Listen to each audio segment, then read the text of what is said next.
गुरुदेव भगवान, आपने एकांतिक में बहुत बार कहा है कि संत सेवा से श्री जी बहुत जल्दी प्रसन्न होती हैं। मुझे गुरुदेव भगवान मेरा संशय का निवारण करें कि प्रभु हम अधम को संत सेवा कैसे सुलभ हो।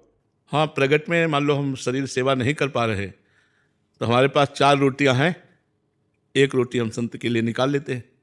मान लो हमारे महीने में 100 रुपया निकाल दिए संत के नाम से, और 4-5 महीने में जब वृंदावन आए तो 500 रुपये दे दिए कि आज हमारी सब्जी ला करके सब संत लोग पा लीजिए, हो गई संत सेवा। हमारे पास 100 रुपये हैं, 100 रुपये दे दिए कि आज नमक ला करके सब्जी दाल में सब डाल लो, सब संतों को भंडारा हो जाएगा। 100 रुपये में भी भंडारा हो जाएगा, 10 रुपये में भी हो जाएगा। तो अगर हम सेवा का भाव है तो सेवा तन मन धन से होती है। तो तन से तो सेवा मिलना कठिन है संतों की, कि मान लो उनके हम शरीर कपड़ा धो दें, उनके चरण दबा दें, और वो ये तो दुर्लभ है।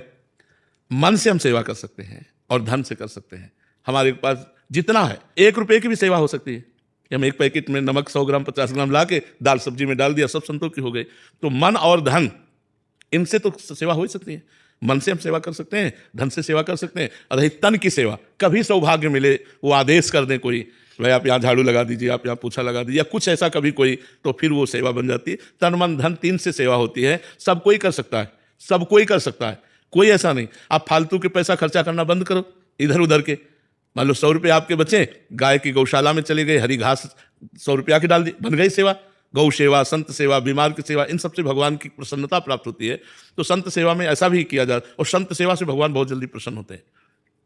एक नथिया बाई थी हमारे वृंदावन में, वो जब आई उन्होंने सुना संत सेवा से भगवान प्रसन्न होते हैं, तो उन्होंने यही किया कि 2-4 ब्रजवासियों से आटा मांग लाती, और उस जो जंगल में गायें गोबर करती उसे उपला कहते, वो उपला मिल लाती और उसी में रोटी बनाकर संतों को पवाती। 50 वर्ष उन्होंने ये सेवा की वृंदावन में। अब धीरे धीरे उनका फिर वैभव बढ़ने लगता है ना, तो गाड़ी में, बैलगाड़ी में वो अनाज लेकर आ रही थी, और रात्रि हो गई और बादल छाए हुए थे। अब उनको कुछ सूझना पड़ा किधर से जाए, कैसे जाए। तो एक लालटेन हाथ में और एक छाता, आगे मैया मैं तुम्हें रास्ता बताता हूँ, और नथियाबाई का आश्रम है सेवा कुंज के पास, वहाँ तक छोड़े आए। तो उनको भगवान की महिमा ऐसी कि ये पूछने में नहीं आया कि तुम कौन हो, इस समय कैसे आए। तो दूसरे दिन जब बिहारी जी के दर्शन करने गई तो देखा बिहारी जी एक हाथ में लालटेन और छाता लिए खड़े। अच्छा, ये थे साक्षात बिहारी जी ने उनको दर्शन दिए संत सेवा से। संत सेवा बड़ी महिमामयी है।